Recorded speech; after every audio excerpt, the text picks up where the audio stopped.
What if some of the greatest games ever made still have flaws, yet somehow feel impossible to put down?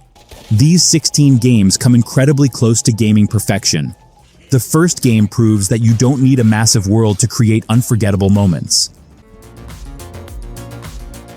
Red Dead Redemption 2 is one of those games where you can forget the main story for hours without even realizing it.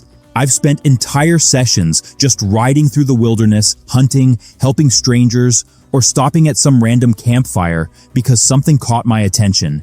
And somehow, those quiet moments can feel just as memorable as the biggest missions. What makes it special is how alive everything feels around you. Towns have routines, strangers remember what you've done, and even the smallest interactions can make Arthur Morgan feel like a real person. The story is another huge reason it earns a spot here. Arthur's journey starts slowly, but once everything begins falling apart, the emotional weight hits hard. It's not perfect though. The controls can feel clunky, and the slow pace won't work for everyone. But when Red Dead Redemption 2 gets everything right, few games come close to matching it.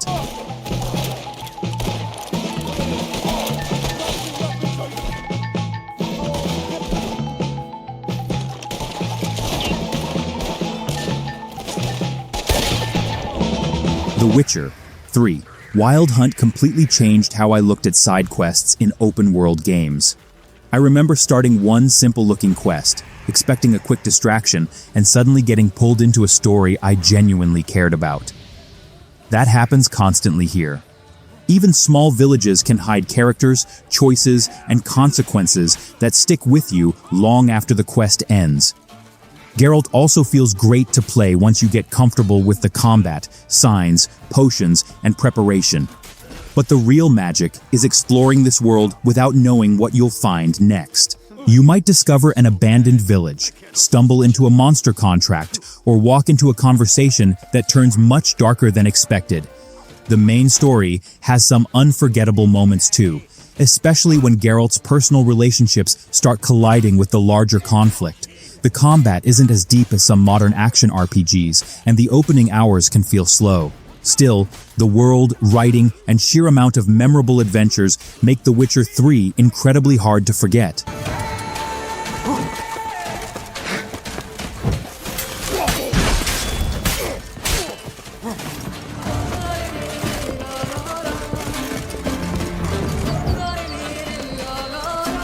The first time Elden Ring really clicked for me, I stopped following the path and just started wondering what was hiding over the next hill.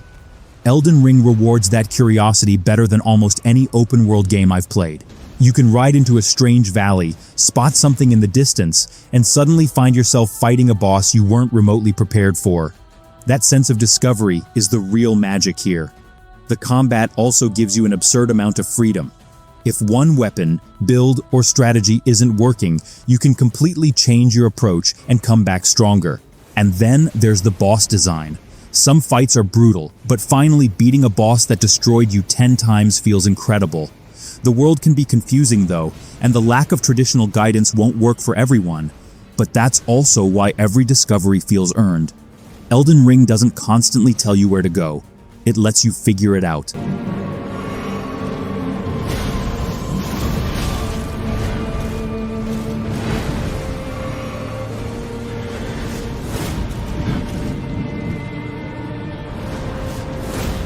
God of War Ragnarök surprised me with how much stronger its quieter moments felt compared to the huge battles. God of War Ragnarök has plenty of insane fights, but I kept thinking about the conversations between Kratos and Atreus afterward. Their relationship feels complicated, believable, and constantly changing as both characters try to understand each other. Then the action kicks in, and the Leviathan axe and blades of chaos still feel incredible to use. Switching between weapons during a chaotic fight never gets old, especially when you're surrounded by tougher enemies. The world also gives you plenty of reasons to explore, with optional areas hiding useful upgrades and some genuinely memorable encounters. I do think the story can feel a little too busy at times, especially with so many characters and plot lines competing for attention. Even so, when Ragnarök focuses on Kratos and Atreus, it delivers some of the most satisfying character moments in modern gaming.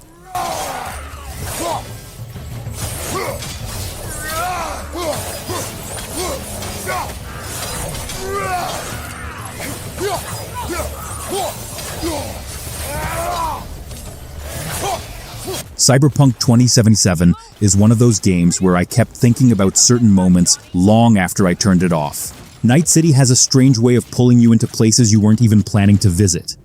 You might be driving toward a mission, spot something interesting, and suddenly you're chasing an entirely different story. Once the game gets going, V's journey becomes surprisingly personal. Some side characters end up feeling just as important as the main cast, and a few quests completely change how you see Night City. The combat is another highlight, especially when you start experimenting with different builds. You can sneak through a room, hack enemies from across the street, or go in with guns blazing. And when everything comes together, fights can feel incredibly stylish. The opening can take some time to settle in, and the sheer amount of systems can feel overwhelming. But underneath all of that is a world packed with stories worth discovering.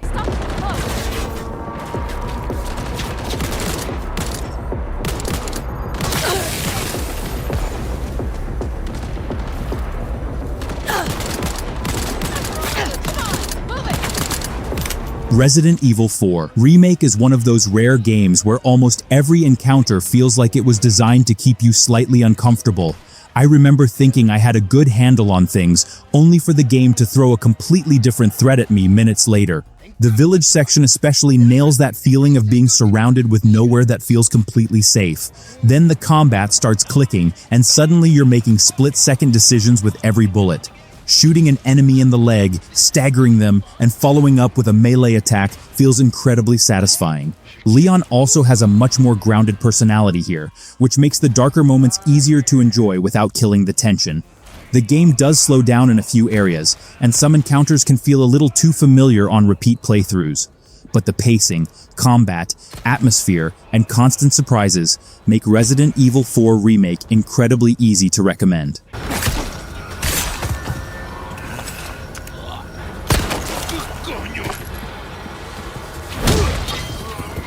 Sekiro, Shadows. Die Twice is the game that made me realize how satisfying failure can actually feel. At first, even basic enemies can make you look completely hopeless. Then something finally clicks. You stop backing away, start watching the enemy's movements, and suddenly you're deflecting attacks that used to destroy you. The combat feels incredibly precise because every successful deflection feels like you earned it. And the posture system completely changes how you approach fights. You're not just waiting for an opening, you're constantly pushing the enemy until they finally break. The bosses are where Sekiro really shines. Some of them can feel brutal, but beating a boss after struggling for an hour creates a rush that's hard to match. I also love how movement works outside combat. Grappling across rooftops and finding hidden paths makes exploration feel connected to the fighting. It isn't very forgiving, and there aren't many easy ways around difficult encounters. But once Sekiro finally clicks, almost everything else feels slower. Ghost of Tsushima is the kind of game that can make you stop in the middle of a mission just to look around. I remember riding across a field with the wind guiding me through the grass, and for a moment, I completely forgot what I was supposed to be doing. That atmosphere carries the entire experience. Jin Sakai's journey also works because his biggest struggle isn't simply defeating the Mongol invasion. He's constantly questioning what kind of warrior he wants to become. The sword combat makes those moments even better because every duel feels personal. Timing a perfect parry and turning it into a clean counter never gets old. And when you switch stances against different enemy types, fights stay surprisingly engaging. Some activities can become repetitive in the later hours, especially if you're trying to clear everything. Still, between the art direction, emotional story, exploration, and satisfying combat, Ghost of Tsushima creates a world that's incredibly easy to get lost in.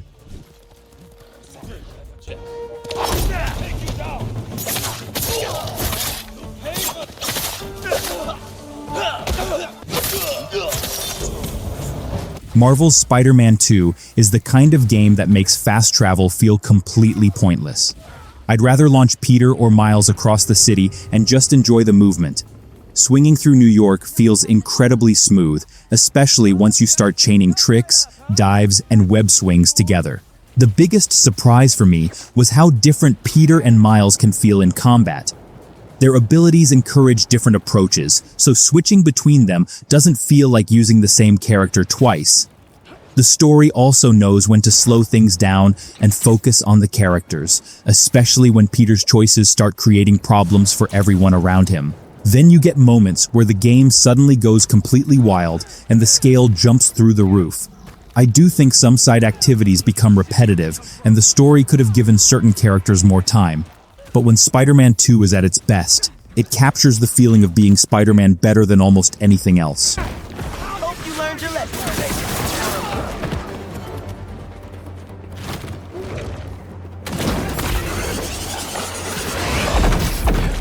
The Last of Us Part 2 is the kind of game that made me put the controller down and just sit there for a minute. The Last of Us Part 2 doesn't always give you the moments you want, and that's exactly why its story hits so hard. Ellie starts with a clear goal, but as things spiral out of control, you start questioning how far she's willing to go. Then the game completely shifts your perspective, and suddenly you're seeing events from another side. I won't spoil that part, but it changes the way you look at several characters. The gameplay is also incredibly tense. Enemies communicate with each other, react to what you're doing, and make even simple encounters feel dangerous. Stealth can fall apart in seconds, forcing you to improvise with whatever you have nearby. Some story decisions are definitely divisive, and the pacing isn't perfect for everyone. But the performances, atmosphere, animation, and emotional storytelling are on another level. It's uncomfortable, brutal, and unforgettable, which is exactly why it belongs on this list. Uncharted 4. A Thief's End is one of those games that feels like you're playing through a blockbuster movie, except you're the one making all the ridiculous decisions. I remember driving through those massive environments and thinking, there's no way this is about to get even crazier. Then it does. Nathan Drake's final adventure works because the huge action moments are balanced with quieter scenes that actually let the characters breathe. His relationship with Sam, Elena, and Sully gives the story much more weight than another simple treasure hunt. The exploration is also surprisingly relaxing between the chaos. Climbing through abandoned ruins, searching for hidden collectibles, and finding old clues makes the journey feel like an actual adventure. And when the shooting starts, the improved movement and stealth make encounters much more flexible than earlier games. Some sections can feel a little drawn out, especially during repeated climbing sequences. Still, the characters, set pieces, humor, and incredible presentation make Uncharted 4 a fitting ending to Nathan Drake's story. Way to go, Sully. Still got it. Come on. Right behind you. Batman. Arkham City is one of those games where simply moving across the map feels like part of the fun. I still remember gliding between rooftops, spotting a group of criminals below, and immediately changing plans because Batman was never meant to walk past trouble. The combat is where the game really starts to shine. At first, you're just throwing punches and counters, but eventually you're juggling gadgets, dodges, and enemy types without even thinking about it. Then there are the villains. Joker, Mr. Freeze, Penguin, and several others each bring something completely different to the experience. The Mr. Freeze fight especially stands out because you can't just repeat the same strategy and expect it to work. You have to think. Arkham City isn't flawless, though. Some side missions feel uneven, and the map can get a little cluttered with distractions. But the atmosphere, combat, detective work, and freedom to actually play like Batman still make it one of the best superhero games ever made.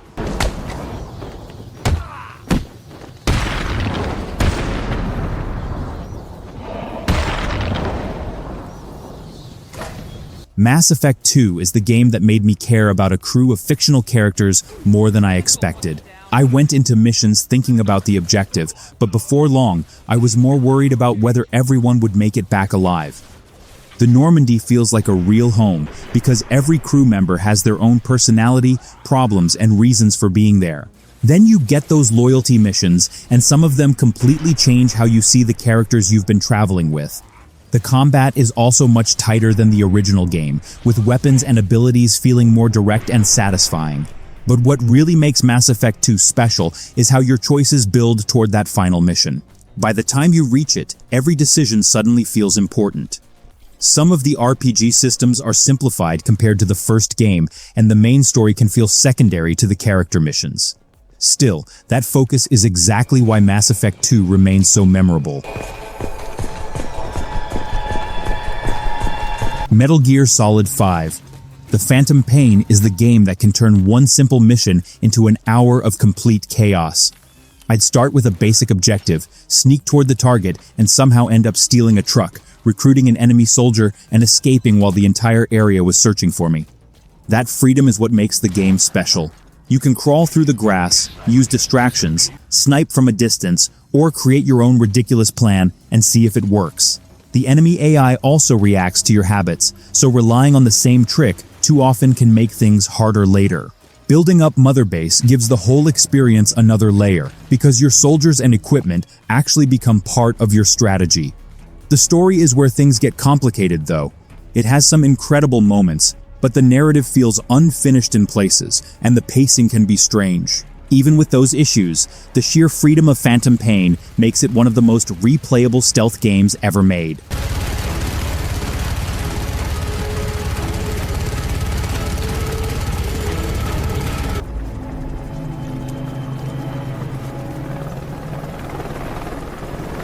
Baldur's Gate 3 is the kind of game where you can make a decision that seems completely harmless, only to discover the consequences hours later.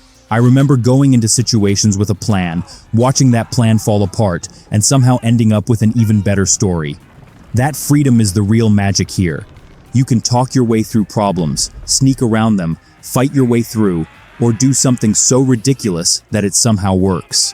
The companions make every choice feel more personal, because they don't always agree with you, and their relationships can change depending on what you do.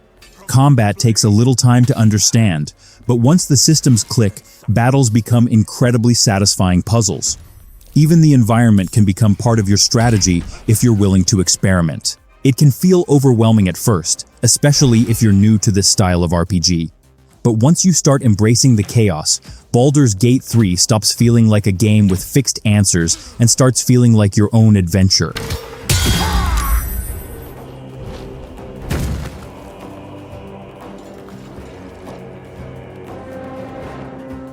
Grand Theft Auto 5 is one of those games where I can boot it up with absolutely nothing planned and still lose an entire evening.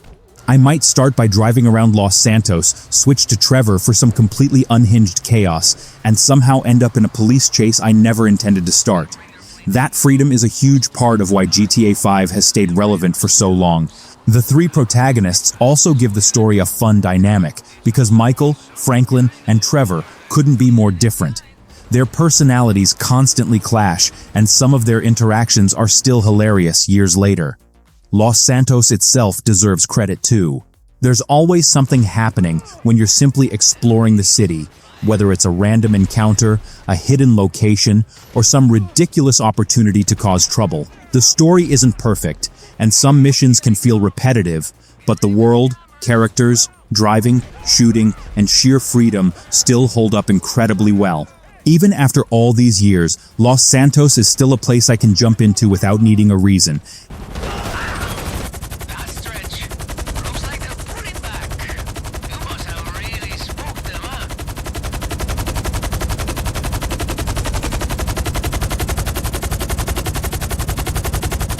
And that's the list. Out of all 16 games, which one are you most excited to play or replay? Let me know in the comments and tell me which masterpiece you think deserves a perfect 10 out of 10. If you enjoyed the video, leave a like and subscribe for more gaming videos like this. Thanks for watching, and I'll see you in the next one.